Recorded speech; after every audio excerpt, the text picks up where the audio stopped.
میں ہوں HM ذکریہ اور آپ دیکھ رہے ہیں اپنا YouTube چینل انفارمیشن پوائنٹ۔ اس چینل پر آپ ٹیلنٹ ڈسکوری، کیریئر کونسلنگ اور پرسنالٹی ڈیولپمنٹ کی ویڈیوز دیکھتے رہتے ہیں۔ بہت سے نوجوان ہماری ویڈیوز سے مستفید ہو رہے ہیں، اور آپ بھی اگر ان میں شامل ہونا چاہتے ہیں تو اس چینل کو سبسکرائب کر دیجئے اور مہربانی فرما کر گھنٹی کے اس نشان کو بھی ہلکا سا چھو دیجئے۔ انشاءاللہ یہ چینل آپ کو فائدہ ضرور دے جائے گا۔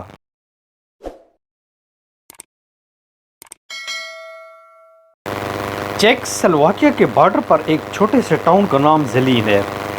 1880 میں یہ محض ایک چھوٹا سا گاؤں تھا۔ اس گاؤں میں موچیوں کے چند گھر تھے۔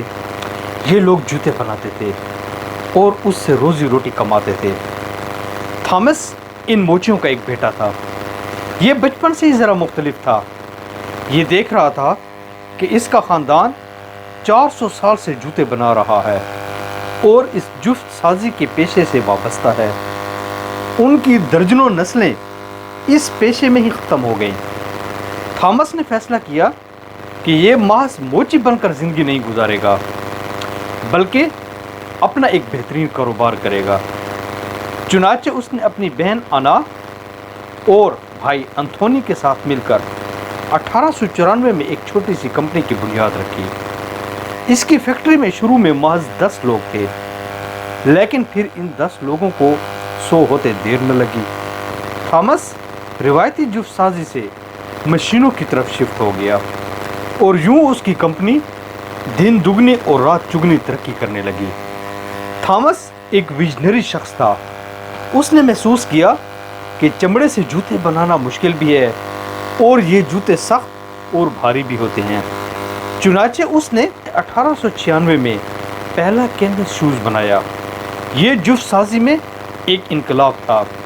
کینوس شوز ہلکا بھی تھا، دیر پا بھی تھا اور سستا بھی تھا۔ اس وقت اس کی فیکٹری میں 120 لوگ کام کرتے تھے۔ اس نے زلین میں اپنا ایک شو روم بھی بنا لیا تھا۔ تھامس نے 1903 میں پہلی ورکشاپ بنائی اور اس ورکشاپ نے جوتوں کی نئی نئی مشینیں بنانا شروع کر دیں۔ یہ یوں جفت سازی کی نئی مشینوں کا بانی بھی بن گیا۔ 1903 اور 1904 میں اس نے سفر کرنا شروع کر دیے۔ یہ جرمنی گیا، امریکہ گیا۔ اس نے جرمنی اور امریکہ میں بڑی بڑی کمپنیوں اور فیکٹریوں کے دورے کیے اور ان کے نظاموں کا مطالعہ کیا۔ اس نے فورڈ موٹرز کمپنی کا دورہ بھی کیا اور ہنری فورڈ سے ہزاروں ورکرز کو ہینڈل کرنا سیکھا۔ تھامس نے واپس آ کر اپنے پورے گاؤں زلین کو اپنی ذمہ داری بنا لیا۔ اس نے گاؤں میں سڑکیں بنائیں، اسکول کھولا، گاؤں میں چھوٹے قرضے دینے والا ایک بینک بنایا، فارم ہاؤسز بنائے، گاؤں میں ٹیلی فون لگوایا اور تمام گھروں کو ٹیلی فون کے ساتھ منسلک کر دیا۔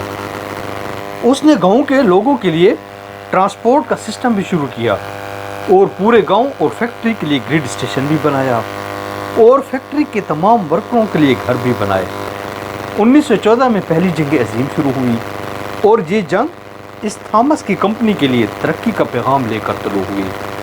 تھامس نے 1910 میں پہلا فوجی بوٹ بنایا تھا۔ یہ بوٹ جوانوں کے مارچ کے لیے بہت اچھا ثابت ہوا۔ جب جنگ شروع ہوئی تو آسٹریا کی حکومت نے تھامس کو فوج کے لیے 50,000 بوٹ بنانے کا آرڈر دے دی۔ اس نے یہ آرڈر مکمل کرنے کے لیے ملازمین کی تعداد میں اضافہ کر لیا۔ اس کے ملازمین 4,000 تک پہنچ گئے۔ یہ روزانہ 6,000 جوتے بناتے تھے۔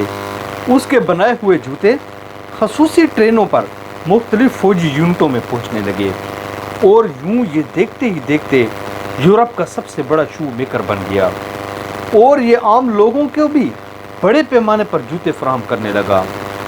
1918 میں جب جنگ ختم ہوئی، جنگ کا خاتمہ اس کمپنی کے لیے معاشی بحران لے کر آیا۔ وہ فوج کے لیے روزانہ 6,000 جوتے بنا رہا تھا۔ یہ سپلائی اچانک بند ہو گئی۔ اس وقت اس کی فیکٹری میں 6,000 ملازم تھے۔ ان سب کے لیے تنخواہیں دینا مشکل ہو گیا۔ اس نے اس کا حل ایک عام خریدار کی شکل میں نکالا۔ اس نے ان جوتوں کی قیمت میں 40% کمی کر دی اور یورپ بھر میں دھڑا دھڑ دکانیں کھلنا شروع ہو گئیں۔ یہ دنیا کی پہلی سیل تھی اور یہ سیل کا سلسلہ آج تک جاری ہے۔ سیل کی اس روایت کا آغاز 1921 میں ہوا تھا۔ 1894 سے لے کر آج تک اس کمپنی نے مختلف جوتوں کے 5000 جوڑے ڈیزائن کیے۔ دنیا کا پہلا فوجی بوٹ، پہلا سپورٹ شوز، پہلا کینوس شوز، پہلا سکول شوز اور خواتین کے پہلے کمرشل سینڈل بھی اسی کمپنی نے بنائے تھے۔ تھامس کا پورا نام تھامس باٹا تھا۔ جی ہاں، یہ وہی باٹا جس کی شوز کمپنی آج بھی باٹا کے نام سے پوری دنیا میں مشہور ہے۔ تھامس باٹا 12 جولائی 1932 میں ہوائی جہاز کے حادثے میں انتقال کر گیا۔ تھامس باٹا اس دنیا سے چلا گیا، لیکن باٹا کا نام ہمیشہ زندہ رہے گا، کیونکہ یہ صرف تاجر اور صنعت کار نہیں تھا، یہ انسانیت کا محسن تھا، اور انسانیت کے محسن کبھی نہیں مرا کرتے۔